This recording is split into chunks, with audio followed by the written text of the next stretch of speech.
Eivor, have you seen Wallace?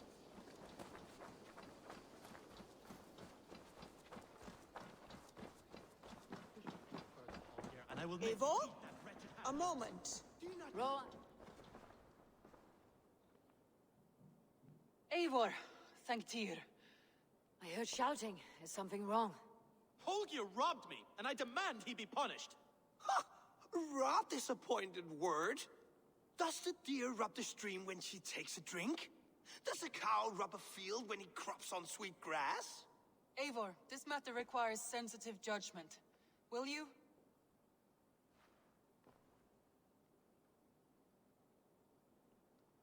Of course. From the beginning, please. Well now, there is no excuse too small, I see. Nothing to keep you from coveting that seat, is there? In Sigurd's absence, who has better claim to oversee these disputes? You might leave them to work it out for themselves, but that would mean letting go, would it not?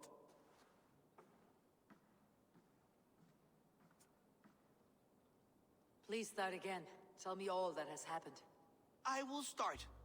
I have been falsely accused by this Saxon Philistine. A filly what? Are you mocking me? Silence, please. I'll hear both of your complaints and render a decision, awarding compensation if needed. Understood? Rowan, tell me your version of these events. As you are aware, Holger and I are neighbors. Near enough that I often catch him at my stables, stealing my tools. Borrowing. Holger, let him speak.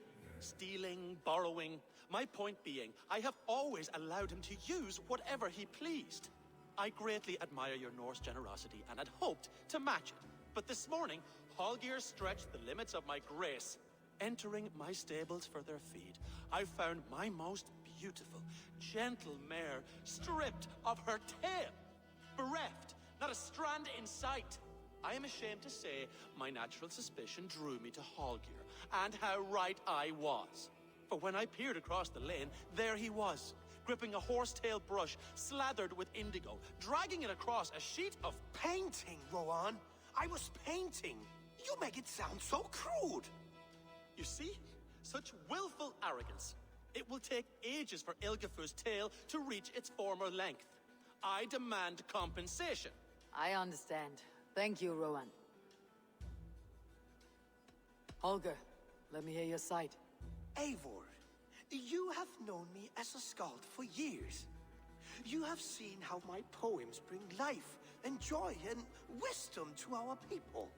And you know that my work requires a certain, let us say, freedom. To make use of rare resources to compose my verses. Often when lacking the proper tools, I have made use of novel items. Alvis's walking stick, Tovi's inks. All were given gladly. You cut off my horse's tail to make a brush, you bleeding... Rowan? As I was saying, this morning in the throes of poetic reverie, I realized that my latest piece required delicate brushwork. I could have used a frayed stick, some cloth, my hands, but no. I needed something gentler, softer. To make a perfect brush, I needed the fine hairs of a well-raised horse. And so I availed myself of a local resource. You clipped Alfgafur's tail to the rump, without asking. It was early. I did not wish to wake you. Thank you, Holger. I believe I understand your position. I believe I have heard enough. If you'll... My horse looks like a fool, Eivor. No handsomer than a donkey now. You must do something. Do not conflate hair with beauty, Rowan. She remains radiant. Elgifer's hair will grow back in no time. Quiet, both of you. Now listen.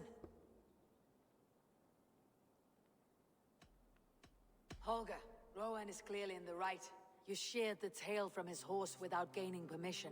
I borrowed the tail. Borrowed!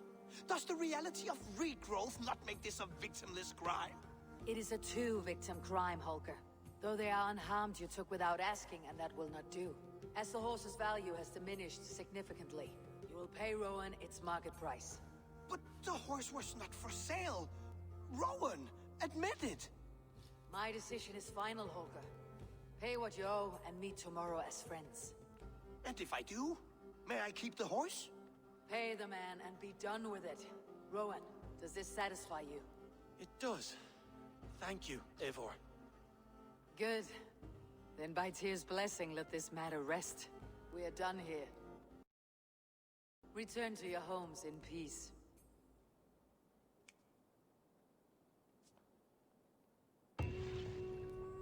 Would you allow me to pay you with a vibrant painting?